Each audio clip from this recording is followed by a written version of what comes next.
I welcome Joyeeta Gupta to the HKW talks on the Anthropocene. She is Professor of Environment and Development in the Global South Institute at the Amsterdam Institute for Social Research of the University of Amsterdam. Welcome. Thank you. Great to have you.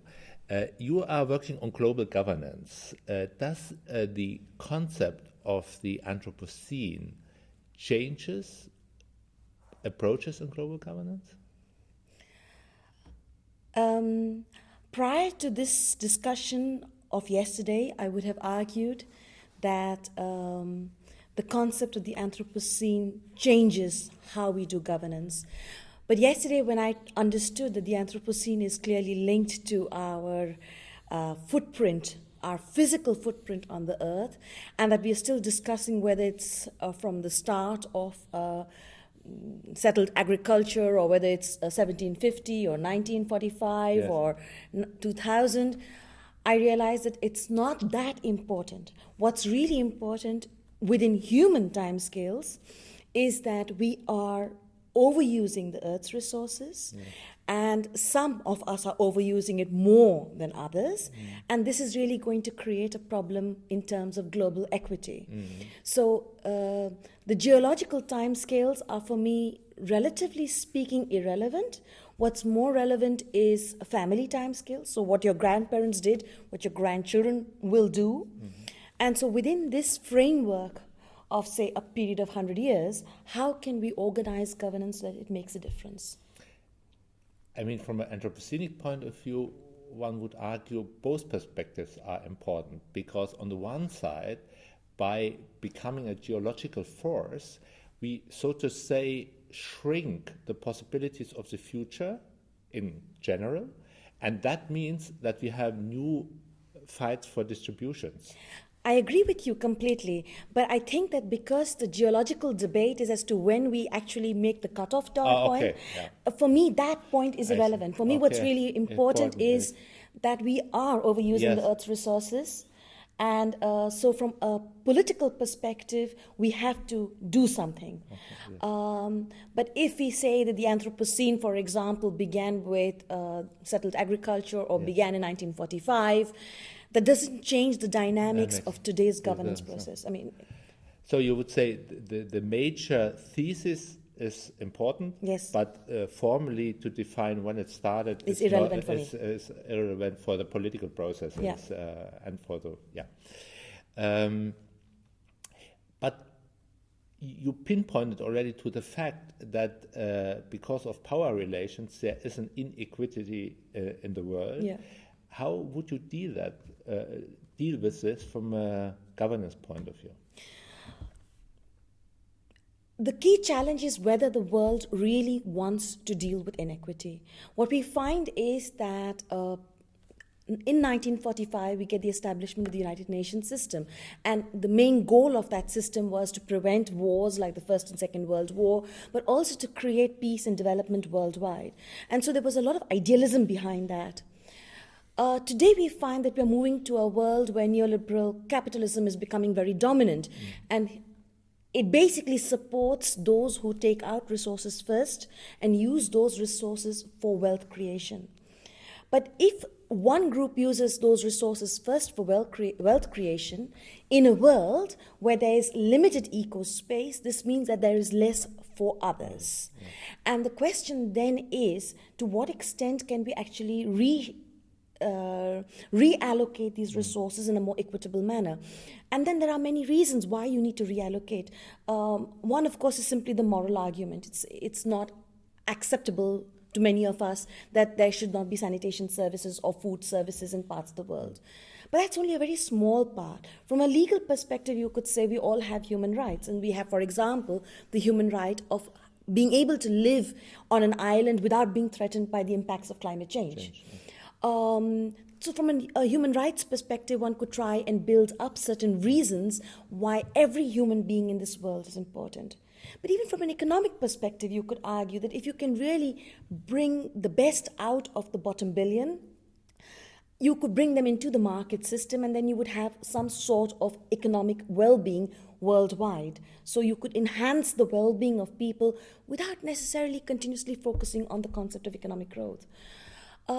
And of course, I personally also feel that if we don't help the poorest and the lower middle classes, the lower income group countries, we will never solve ecosystem problems. And if we don't solve ecosystem problems, then we are basically threatening the stability of the earth as we currently know it. So in geological timeframes, we don't threaten anything. Yes.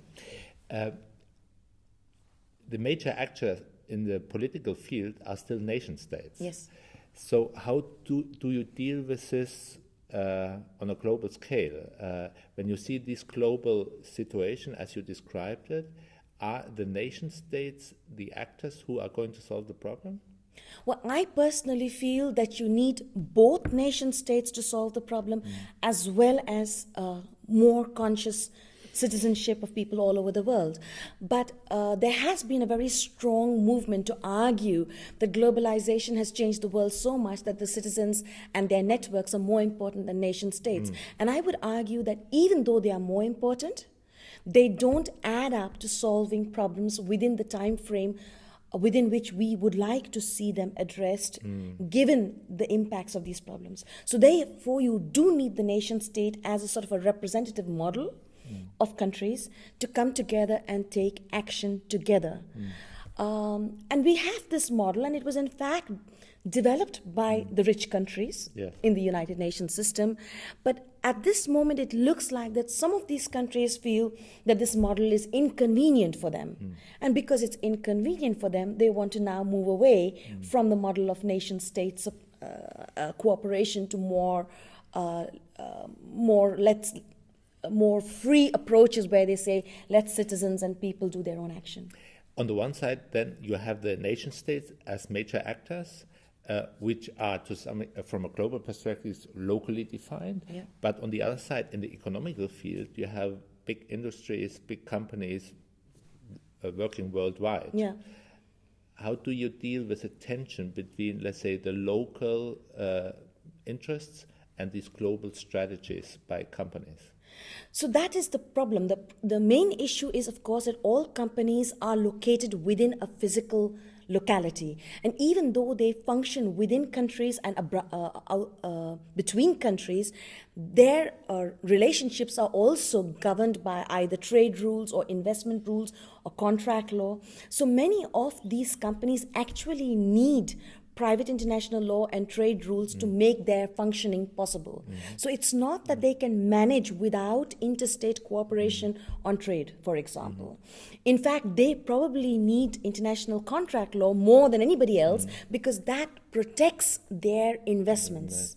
So they need intergovernmental relations much more perhaps than anybody else.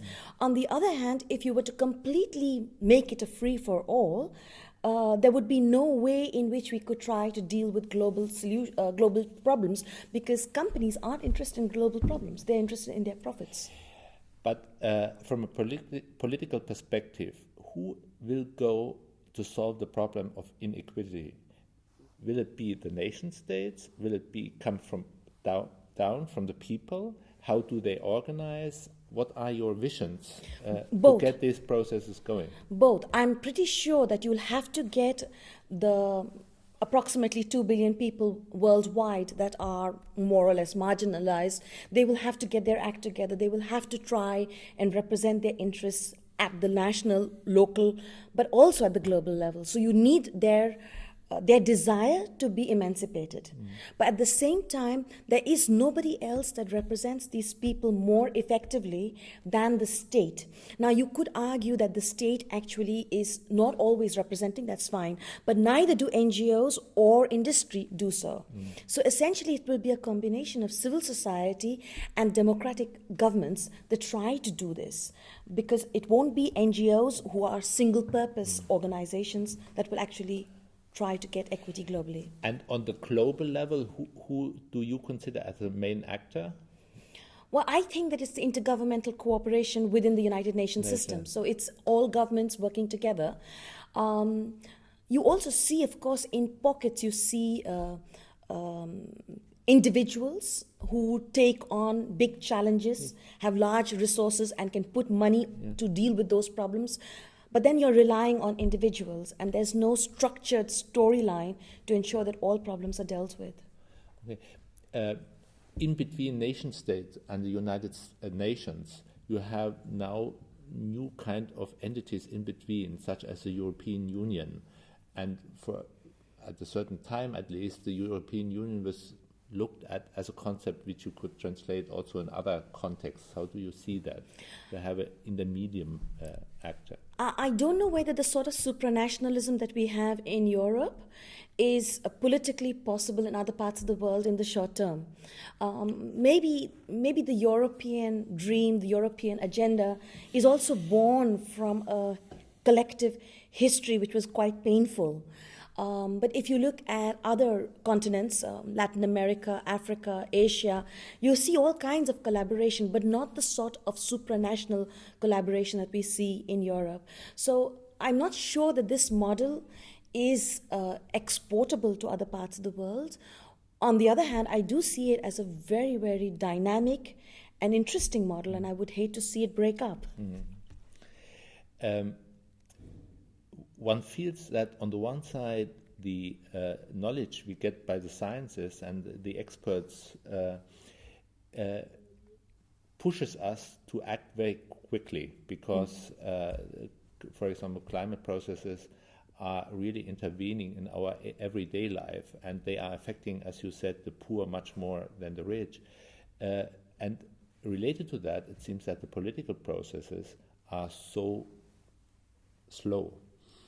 Do you see a possibility to speed up political processes? And this brings me back to your first question. What does the Anthropocene do to the concept of governance? Yes. And I think what we understand from what I as a social scientist understand from the concept of the Anthropocene is that we are changing our world so fast that governance systems will almost always be behind the changes. Yes. But we do have the knowledge to be able to take action. And the question is whether we as a society can use that knowledge fast enough. Now, one of the ways I would suggest or support would be to see if we can get a rule of law concept at the global level, which would mean that no country, no king, no man, no bank can be above the law. So everybody should be working within the framework of the law. And that basically means that you can do what you like, but if you cause damage to others, that you have to take responsibility for that action. Right now, at the international level, although we have these principles in our international law, very often countries feel that they can just emit greenhouse gases without taking any responsibility. But so for me, it's very important that we get a global system of a global constitution, a global rule of law, and then within that framework, make space for actors to function. But it will always mean that the governance system in its individual parts will lag behind the problems. Joyeeta, thank you very much for explaining the political dimensions of the Anthropocene concept. I enjoyed being here at this conference and talking to you. Thanks.